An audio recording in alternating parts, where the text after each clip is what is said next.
Maui, ito yung masamang balita. Alam mo na, di ba, bumaba na nga daw sa 75 pesos ang 100 pesos. Kumbaga, yun na yung value niya ng ating 100. So, ano nga nabibili doon? Nako, Mami Chiki, yan naman ang aalamin ni Laila na live ngayon sa isang pamilihan po sa Mandaluyong. Laila, kamusta na ba ang mga bilihin dyan? Tumaas ba? Hi, nako, good morning, Maui and Mama Chiki.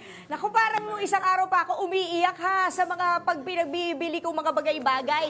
So, nandito tayo ngayon nga sa grocery, sa Kino Mart Grocery sa Mandaluyong dahil susubukan natin kung magkano ba or kung hanggang saan aabot ang aking baon-baon na 1,000 pesos. Tama kayo dyan, Mami Chiki and Maui, na according sa pinakang huling ulat nga ng Philippine Statistics Authority, yung purchasing power of peso ay bumagsak sa 75 centavos. So kung itatranslate natin yon sa 1,000 pesos, ibig sabihin, yung 1,000 pesos na hawak-hawak ko ngayon, kahit 1,000 pesos yan, ang mabibili na lang nito ay halagang 750 pesos. Para bang merong invisible na kumuha ng 250 pesos mo, okay? So ngayon, mag-rundown muna tayo ng presyo ng mga pangunahing bilihin dito sa grocery.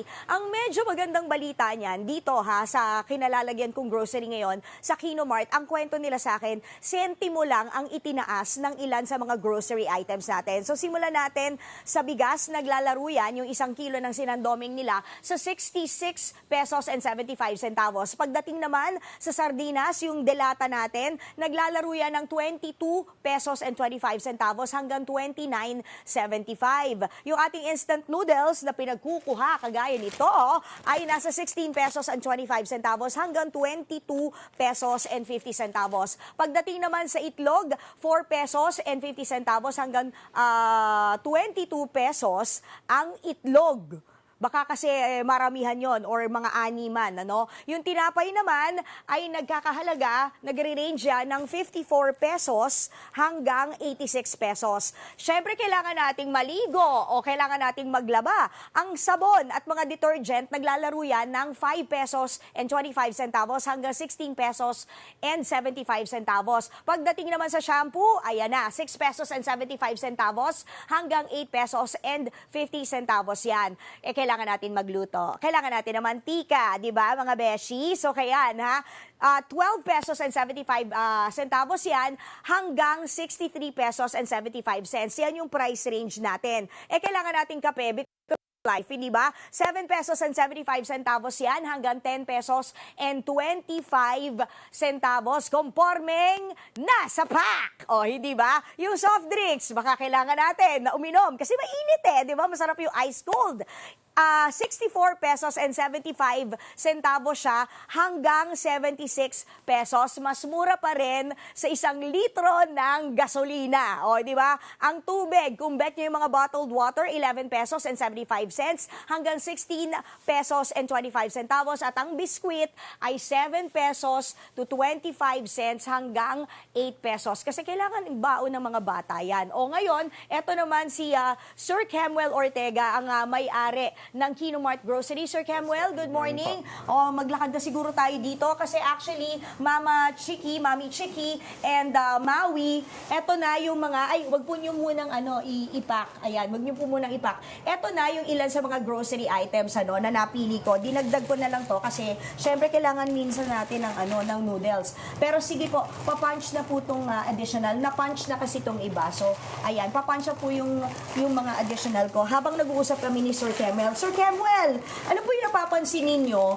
sa inyong mga suke dito sa mini grocery? Pagdating sa kanilang pamimili, sila ba medyo nagda-downsize na sa mga binibili nila? Mahilig na rin ba sila sa nasa pack? Ngayon, ganon? Sa experience po namin, may mga iilan pong mga customers na nagda-downsize po ng kanilang mga binibili. So yun, katulad nga nun, instead of bote, sachet na lang, mga ganun ba? Minsan minsan po, magbibigay po sila ng 500, then biglang makikita nila, ay kulang pala yung pera ko.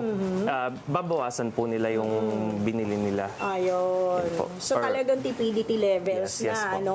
Pero, ang maganda balita nun, kahit papano, sentimo lang ang tinaas sa grocery, di ba? Yes, Pero, opo. kayo naman, anong epekto nun sa inyo? Kung kahit papano, may nagtaas pa rin eh. Mas kumonti ba yung mga namimili? Ang epekto po nun sa ating mga katulad pong negosyante, yung pagbili po namin sa supplier ay nababawasan po. Opo, dahil po bumababa ang value ng peso. Nag-a-adjust Yes din pala po. kayo. Opo. Tapos naikwento mo sa akin, sir, kanina, na yung mga nagde-deliver sa inyo, talagang sinisiksik talaga nila yung... Yes po. Yung mga supplier po namin, may mga kanya-kanya na po silang mga diskarte. Oo. Yung iba po ay fino-full pack po nila yung truck po nila, yung laman ng truck nila bago nila i-dispatch. Yung iba naman po, tinataasan po nila yung MOQ, Ano yung minimal order quantity na kunwari po dati po ang 15,000, sasabihin nila 20,000 na po ang MOQ namin para ma-dispatch po namin. Para maging sulit yung Para biyahe. masulit po ang diesel nila at Oo. saka gas. Kasi nga mahal ng produktong petrolyo, hindi ba? Siguro ang pinakamagandang i-deliver, bulak. Kasi pwede mong isiksik. Yes po. O, di ba? Okay, Sir Kemuel, eto na. It's judging time. Tingnan natin kung saan naabot ang 1,000 pesos ko. I-flex ko muna yung mga pinamili ko. Of course, kung tayo po ay may mga toddler na anak, kailangan natin ng gatas. Syempre, tipidity. Kaya eto, nasa pack na lang. Meron tayong mga sardinas dito. Ayan, mga noodles, baon ng mga bagets, na mga biskwit-biskwit. Ayan, meron din tayong mga pangsahog. Etong ating ano na lang ngayon, nasa pack na lang, imbis na bote. Meron tayong patis, meron din tayong suka, and kung ano pa. Syempre, pumili ako ng tinapay. At kung merong anak, abay, syempre, kailangan magdadiaper. O, hindi ba? So, ngayon, naipunch na po ba ng lahat? Ang grand reveal, ay, na-punch na po lahat yan? Pakisama po yung yung isang bigas. Bakit kanina medyo lumampas tayo? Nagbawas po kami. Ay, wag po kayong magbawas. Kung ano po yung binigay ko yun po, i-punch niya lang ng i-punch. Oo, yan. Okay. So, sige. Ayan. Kanina kasi, dito sa aming total, umabot na siya ng 1,400. So, ngayon, ano po yung dinagdag niyo, madam? Ang pasit kanton po. Ayan, imagine nyo, kanina 990 something, yung total. Tapos, isang pansit canton lang ang dinagdag. Naging 1,070 na. O sige, plus tinapay. Sige po, punch lang ng punch, ha? So, to cut the story short, mga kapatid, hindi talaga umabot yung 1,000 pesos ko, hindi ba? Ang gagawin natin ngayon, dahil wala kahit pa sabihin natin ganun talaga, ang sakit lang na nabawasan talaga yung budget nating lahat. So, ngayon, 1,125 na yan. Ang mga naidagdag ay kung ano-ano, magbabawas tayo ngayon ng ating mga bibilihin. So, medyo tipid-tipid si Mister sa kanyang mga baon, pati na rin ang mga bagets para umabot sa 1,000 pesos. So, magbawas na lang tayo siguro ng kape. Oo, mainit na tubig. Magpit-pit na lang tayo ng luya. Magsalamat na lang tayo sa umaga. Parang mas mura pa yun, hindi ba?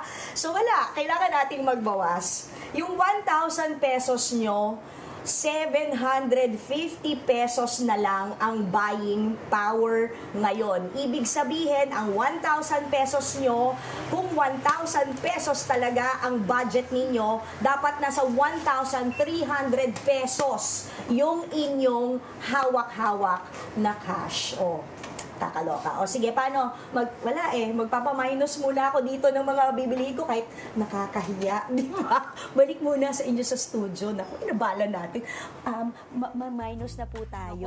Mami Chiki, talagang mapapa-array na talaga. Oo nga, ito talaga at least nakikita natin. Nakita mo nga in-add pa ni Laila, di ba? Yung mga ganyan, dapat madadagdagan mo pa yan kung yung dating pera Pwede Mas pa malayo pero, yung inaabot ngayon, mas masanay kumukonti tayo. na. Oo nga. Sige, maraming salamat sa iyo, Laila, ha. Talaga importante yan na nakikita natin. At parang matagal pang magbago uli yung mga bagay-bagay. Kaya masanay na tayo sa mga ganyan. Yung mga, naku mga mami, yung inyong pagbabudget at saka yung mga menu nyo, yung kung ano yung lulutuin sa pang araw-araw, adjust na tayo konti. Thank you, Lai. Mga kapatid, Dimples Romana po, maging maalam at may pakialam sa mga napapanahong issue at headlines. Mag-follow na po at subscribe na sa social media pages ng News 5.